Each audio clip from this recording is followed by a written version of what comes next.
I'm Professor Katie Hind of Arizona State University and founding director of March Mammal Madness.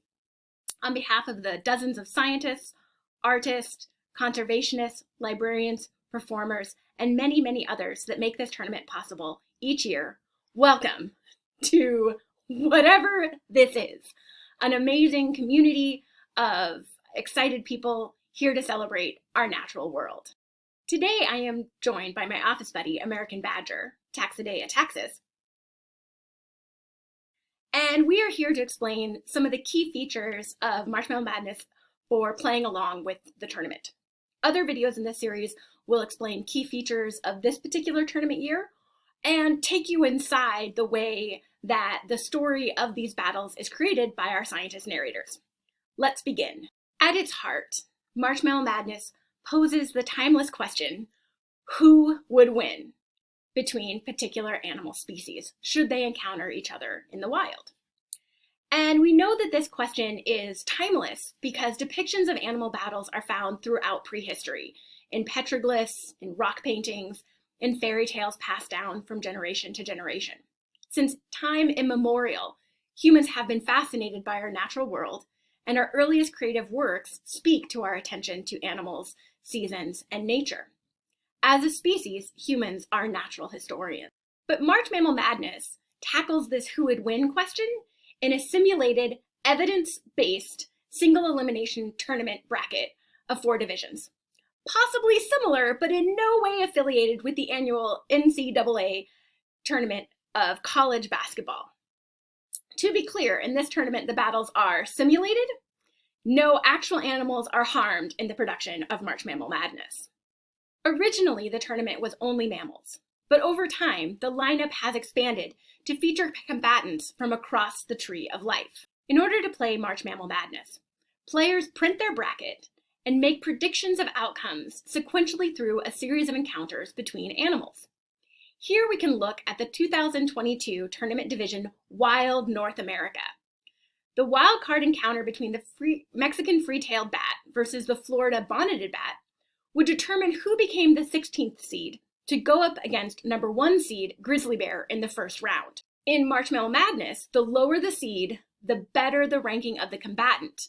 So just like grizzly bear has a substantial advantage against a teensy bat, similarly, the number 4 seed jaguar is expected to present a real challenge to the number 13 seed March rabbit. The combatant should be imagined as a prime contender within the species, the life stage that has the best combat skills, and depending on the species, if males are better at combat, expect the combatant is male. If females are better at combat, expect the combatant to be female. If there are other sex genders in that species, you'll have to do your research to find out which one is going to be the most competitive in this kind of game design. And unless otherwise made abundantly clear, the combatant fights alone. Also, for the first 3 rounds, the better seeded combatant gets home habitat advantage. Players should consider if that habitat presents an extra challenge to the visiting species against the home team. For rounds 4 through 6, the habitat is randomly selected among 4 possible habitats.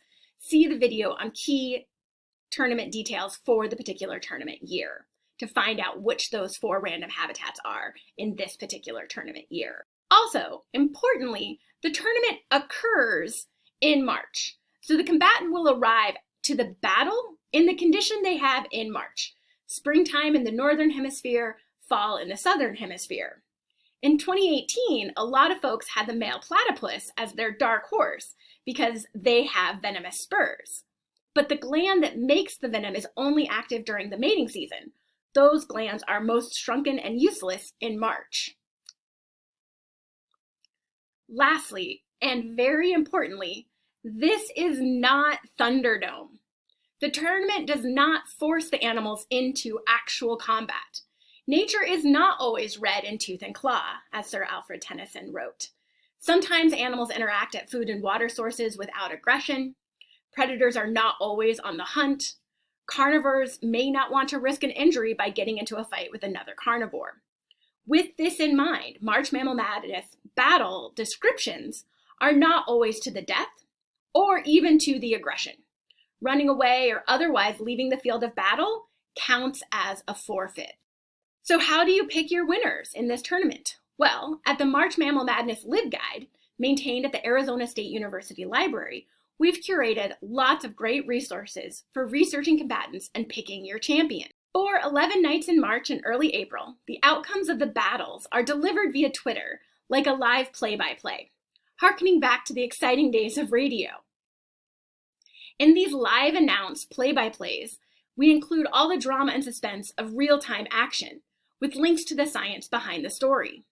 Science narrators will share key info about the adaptations for battle, attack, and battle defense, as well as rich natural history, animal behavior, conservation, and information about ecosystems. During these live play-by-plays, the March Mammal Madness art team also debuts new art of all the combatants each round, and the genetics team shares awesome info on genes, genomes, and the tree of life.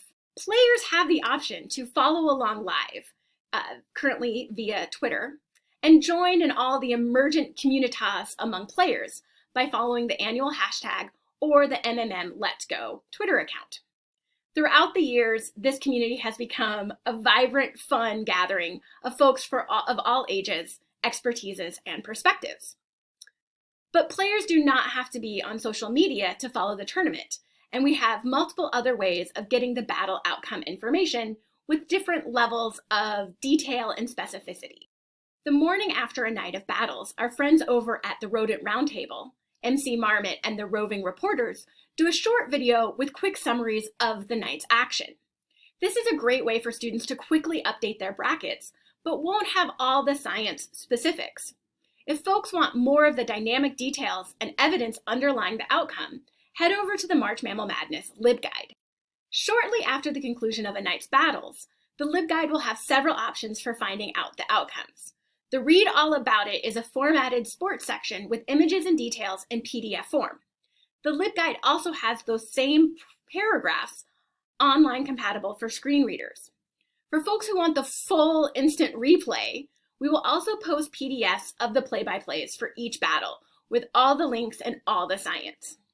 At the end of the tournament year, the daily Read All About It, citations, contributors info, and other key details from the tournament are all combined into the annual compendium that is archived in the ASU Library March Mammal Madness Keep collection. And if you really want to know all about the tournament as a decade-long science communication and science engagement activity, check out our scholarly eLife publication, March Mammal Madness and the Power of Narrative in Science Outreach. To be clear, there are many ways to play March Mammal Madness, but only one way to win. As our tournament slogan says, if you are learning, you are winning.